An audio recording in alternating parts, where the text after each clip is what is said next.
Hello everyone, कैसे हो आप सब। आई होप कि आप सब अच्छे होंगे।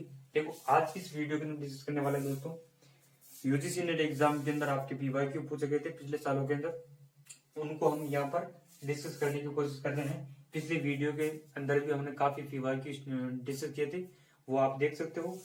प्रैक्टिस एग्जाम से पहले मतलब एग्जाम यानी कि प्रैक्टिस होनी जरूरी है दोस्तों। तो पीवाईक्यू है उनकी आप ज्यादा से ज्यादा प्रैक्टिस करो, और रिवीजन है वो जरूरी हो जाता है। ठीक है दोस्तों, तो हम डिस्कस कर रहे हैं दोस्तों टीचिंग एप्टीट्यूड से मतलब किस प्रकार के क्वेश्चन पूछे गए थे, उनको हम यहाँ पर डिस्कस करने की कोशिश करते हैं दोस्तों। क्योंकि जो एग्जाम है उसके अंदर मतलब आपके क्वेश्चन तो रिपीट नहीं होते, लेकिन उनके जो ऑप्शन होते हैं वो आपके रिपीट होने के चांस होते हैं पूरे पूरे। ठीक है दोस्तों, तो पीवाईक्यू की आपको जितनी हो सके प्रैक्टिस करनी है और रिवीजन करना है। ठीक है दोस्तों, तो हम डिस्कस कर रहे हैं दोस्तों। अभिकथन दिया गया है, पहला क्वेश्चन है अभिकथन है सभी शिक्षण में अधिगम नीत होता है। क्या कथन है कि सभी जो शिक्षण होते हैं ना उसके अंदर अधिगम नीत होता है। ये जाहिर सी बात आपको पता है कि जो अधिगम होगा ना, जो शिक्षण होगा ना उसके अंदर अधिगम होगा। ठीक है दोस्तों, शिक्षण चाहे कहीं पर भी हो, जैसा भी शिक्षण होगा। ठीक है दोस्तों, किसी भी क्लास के अंदर कोई भी टीचर कहीं पर भी शिक्षण कार्य करवा रहा हो, मान लो कोई टीचर पढ़ा रहा है, स्टूडेंट सामने बैठकर सुन रहे हैं, तो वो शिक्षण कार्य है। पढ़ाया मैंने आपको, शिक्षण कार्य बताया आपको। और तो शिक्षण कार्य हो रहा, तो शिक्षण कार्य होता है तो उसके अंदर अधिगम बिल्कुल होता है। ठीक है दोस्तों, शिक्षण के अंदर ही है अधिगम। अधिगम का मतलब सीखना। ठीक है दोस्तों, अधिगम का मतलब क्या होता है? सीखना।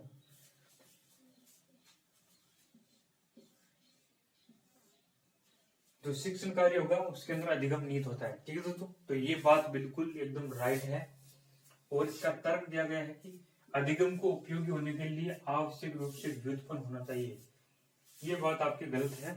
अधिगम को उपयोगी होने के लिए उससे आवश्यक रूप से व्युत्पन्न होना चाहिए, ऐसा मतलब बिल्कुल नहीं है।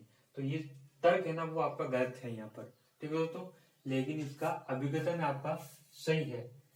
ठीक है दोस्तों, तो इनमें से आपको राइट वन जो ऑप्शन है वो उसका चूज करना है कि कौन सा सही है।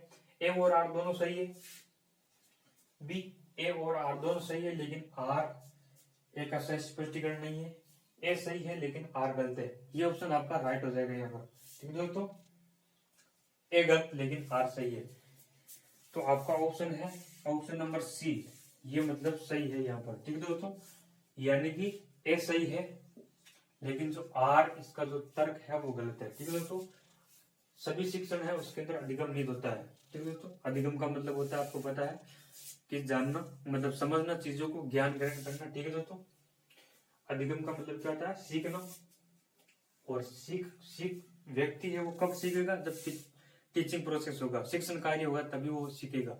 ठीक है दोस्तों, बिना शिक्षण के मतलब अधिगम नहीं होगा। ठीक है, तो इस प्रकार के क्वेश्चन आपके पूछे जा रहे हैं, तो आपको मतलब ध्यान में रखना चीजों को। कॉन्सेप्ट आपके क्लियर है, टीचिंग एप्टीट्यूड को आपने एक एक टॉपिक बारी से समझा है, तो मतलब इस प्रकार के क्वेश्चन है आराम से आप सोल्व कर सकते हो। ठीक है दोस्तों, दूसरा क्वेश्चन है हमारा दोस्तों, निम्न में से कौन प्रभावी शिक्षण में प्रमुख व्यवहार है? प्रभावी शिक्षण के प्रमुख व्यवहार कौन कौन से है, ये मतलब बात आपको पता होना चाहिए। अगर आपको पता है तो मतलब आपका ऑप्शन है क्वेश्चन है वो राइट हो जाएगा यहाँ पर। ठीक है दोस्तों, तो इनमें से पता करना है प्रभावी शिक्षण का प्रमुख व्यवहार कौन सा है। विद्यार्थियों के विचारों एवं अवदान का अनुप्रयोग, संरचना, तीसरा है अनुदेशनात्मक विविधता, और चौथा ऑप्शन है प्रश्न पूछना। इनमें से आपको बताना है कि जो प्रभावी शिक्षण है, ठीक है दोस्तों, प्रभावी शिक्षण में प्रमुख व्यवहार कौन से है, इसके अंदर एक जो ऑप्शन है वो आपका राइट होगा, वो आपको बताना है। ठीक है दोस्तों, तो इसके अंदर मतलब आपका जो राइट आंसर है, आपने अच्छे से पढ़ा, प्रभावी शिक्षण को अच्छे से पढ़ा है, डीपली पढ़ा है। ठीक है, तो आपका क्वेश्चन है वो यहाँ पर गलत नहीं होगा, राइट हो जाएगा। ठीक है दोस्तों, यहाँ पर जो अनुदेशनात्मक विविधता है, ये आपका प्रभावी शिक्षण का प्रमुख व्यवहार है। ठीक है दोस्तों, कौन सा अनुदेशनात्मक विविधता है, ये मतलब प्रमुख व्यवहार है प्रभावी शिक्षण का। ठीक है दोस्तों, तो इस प्रकार के क्वेश्चन है, काफी इजी क्वेश्चन है दोस्तों। टॉपिक को आपको बस समझना है। ठीक है दोस्तों, टॉपिक को आपको बस डीपली गहराई से समझना है, ऊपर ऊपर से नहीं पढ़ना है। ऊपर ऊपर से पढ़ने वाले वो जमाने गए। अगर आप किसी टॉपिक को ऊपर से पढ़ रहे हो, डीपली नहीं पढ़ रहे हो, तो आपके क्वेश्चन है वो एग्जाम के अंदर आप सोल्व नहीं कर पाओगे। ठीक है दोस्तों, कॉन्सेप्ट आपके क्लियर होंगे और डीपली आप पढ़ोगे तभी मतलब आपके क्वेश्चन है वो चांस है और सही होने के चांस बढ़ जाएंगे। ठीक है दोस्तों, तो प्रभावी शिक्षण है तो उसके जो प्रमुख व्यवहार है वो मैं आपको लिखवा देता हूँ दोस्तों, कौन कौन से है। पाठ स्पष्टता, पाठ स्पष्टता,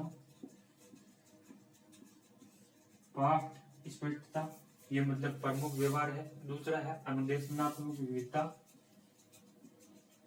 अनुदेशनात्मक विविधता। तीसरा है कार्य अभिविन्यास, कार्य अभिविन्यास, अभिविन्यास। और दूसरा कौन सा है, छात्र भागीदारिता, छात्र भागीदारिता।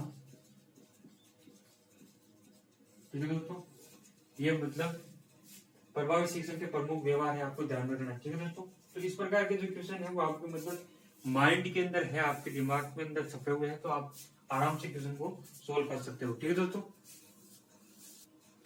तो ये मतलब चीजें आपको ध्यान रखनी है। ठीक है दोस्तों, इनमें से कोई प्रभावी शिक्षण के प्रमुख व्यवहार है, इसके अंदर अनुदेशनात्मक विविधता है, वो आपका राइट हो जाएगा। ठीक है दोस्तों, अब हम नेक्स्ट वीडियो के अंदर इसी प्रकार के और एमसीक्यू और पीवाईक्यू आपके लिए लेकर आएंगे दोस्तों, और प्रैक्टिस करेंगे हम एग्जाम तक। और मोस्ट इम्पोर्टेंट जो टॉपिक है, ठीक है दोस्तों, जो पिछले तो यूजीसी नेट एग्जाम के जो पिछले एग्जाम हुए थे उसके अंदर जो मोस्ट इम्पोर्टेंट टॉपिक है ना, और जो टॉपिक बार बार पूछा जा रहा है, हर एक बार एग्जाम के अंदर पूछा जा रहा है और वहां से क्वेश्चन बन रहा है, वो टॉपिक हम यहाँ पर लेकर आ रहे हैं और लेकर आएंगे। ठीक है दोस्तों, तो आप नए हो तो चैनल को सब्सक्राइब कर लो और बेल आइकन को प्रेस कर लो, जैसे कि नेक्स्ट नोटिफिकेशन आपको वीडियो का मिल जाएगा।